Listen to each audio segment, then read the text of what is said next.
లేఖన భాగము మత్తయి సువార్త 15వ అధ్యాయము 22 నుంచి 39 వచనాల నుండి దేవుని యొక్క వాగ్దానము.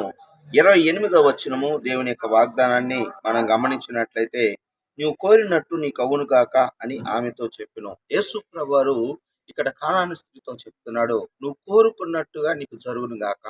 మనకు కూడా అనేకమైన కోరికలు ఉంటాయి, మరి దేవుడి దగ్గరికి వస్తే జరిగిద్దా జరగదా అని. కానీ కానాను స్త్రీ ఎంతో విని ఆశతో మరి దేవుడి దగ్గరికి వచ్చింది. వచ్చిన తర్వాత ప్రభు ఏం మాట్లాడకపోయినను ఆయనను వెంబడిస్తూ కేకలు వేస్తూ అడుగుతుంది. యేసు ప్రభువారు మన కోరిక తీర్చాలి అంటే ముందు మనలో దేవుడు చూసేది విశ్వాసాన్ని. ఆ విశ్వాసాన్ని ఆమె యేసు ప్రభువారు పరీక్షించాడు.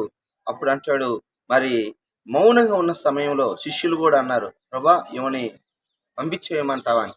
దేవుడి యొద్దకు వారిని దేవుడు త్రోసివేయడు గాని, మరి ప్రభు మాట్లాడకపోయినను ఆమె వెంబడిస్తూ మరి మొక్కింది. ఆయన పాదాల మొక్కి సహాయం చేయమని కోరినప్పుడు, అమ్మా నీ విశ్వాసము గొప్పది కనుక నువ్వు కోరుకున్నట్టు జరుగుతుంది. అవునండి, ఈరోజు మన విశ్వాసం గొప్పదైతే మనం కోరినట్టు జరుగుతుంది. అవును, నీ కోరిక జరుగుతుంది. అయితే నీ విశ్వాసాన్ని పెంచుకోవాల్సిందిగా దేవుడు ప్రేమతో మనవి చేస్తున్నాడు. ఒప్పుకోవాల్సిన పాపాన్ని మనం చూసినట్లయితే 33వ వచనంలో యేసు ప్రభువారు దాదాపు అరణ్య ప్రాంతంలో 3 దినాలు మరి అందరికీ జనసమూహానికి మరి వాక్యాన్ని ప్రకటించిన తర్వాత 3వ దినాన ఉపవాసంతో వెళ్తుంటే, మరి వారికి మీరు భోజనం పెట్టండి అన్న సందర్భంలో మరి 33వ వచనంలో ఆ యొక్క శిష్యులు అంటారు, ఇంత గొప్ప జనసమూహమునకు తృప్తిపరచుటకు కావలసిన రొట్టెలు అరణ్య ప్రదేశములో మనకి ఎక్కడి నుండి వచ్చునని ఆయన తనిది. ఎక్కడి నుండి వచ్చును? సృష్టికర్తను అడుగుతారు, ఎక్కడి నుంచి వస్తాయని. ఇంతకుముందు 5 రొట్టెలు 2 చేపలు వాళ్ళు 5,000 మంది పెట్టింది చూశారు, కానీ చాలా మంది దేవుడు చేసే అద్భుతాలను మరి చూడలేకపోతున్నారు. ఎక్కడి నుండి, ఎలా జరిగింది, ఎక్కడ జరుగుతుందని.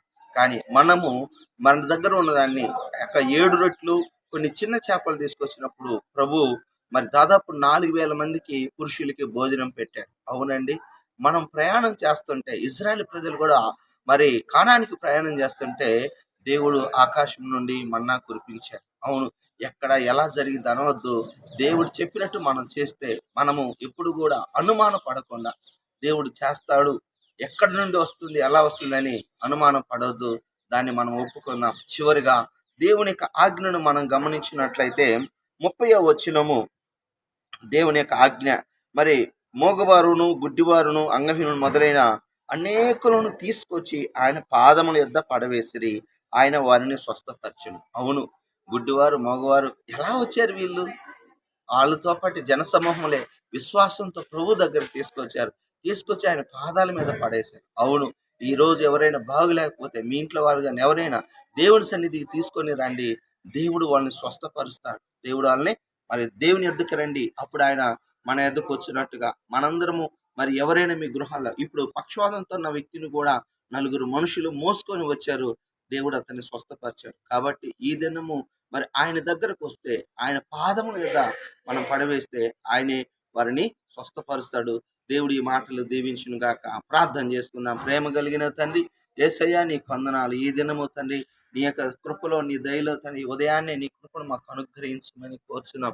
సహాయమును దయచేయండి అయ్యా. మా కోరిక నువ్వు తీర్చేది అయితే మా విశ్వాసాన్ని మేము అభివృద్ధి పరుచుకునే వాళ్ళంగా దయచేయండి. అయినా ఎక్కడి నుండి ఎలా వస్తుందని అయ్యా అనుమాన పడకుండా తండ్రి దేవ అయ్యా మా దగ్గర ఉన్నది మీ చేతులు పెట్టి నైనా మేము ఆశీర్వాదాలు పొందుకునే వాళ్ళంగా దయచేయండి. నైనా ఇదిగో బాగులేని వారిని మా యొక్క బలహీనతను మీ దగ్గర చెప్పుకొని అయ్యా మా చింత యావత్తు మీ మీద వేసుకునే కృప మాకు దయచేయండి, సహాయం చేయమని మహిమ తెచ్చుకోండి. అయ్యా ప్రయాణాల్లో బిడ్డలు నైనా చదువులు కానీ ఎవరైతేనైనా అయ్యా ఈ యొక్క కార్యక్రమాన్ని వింటున్నారో చూస్తున్నారో వారిని మీ నామంలో దీవించి ఆశీర్వదించమని యేసు నామంలో ప్రార్థిస్తున్నాను తండ్రి, ఆమేన్. తన యొక్క ప్రేమ, కుమారుని యొక్క కృప, పరిశుద్ధాత్మ దీవెన సదాకాలం మనందరికీ తోడుగా ఉండును గాక.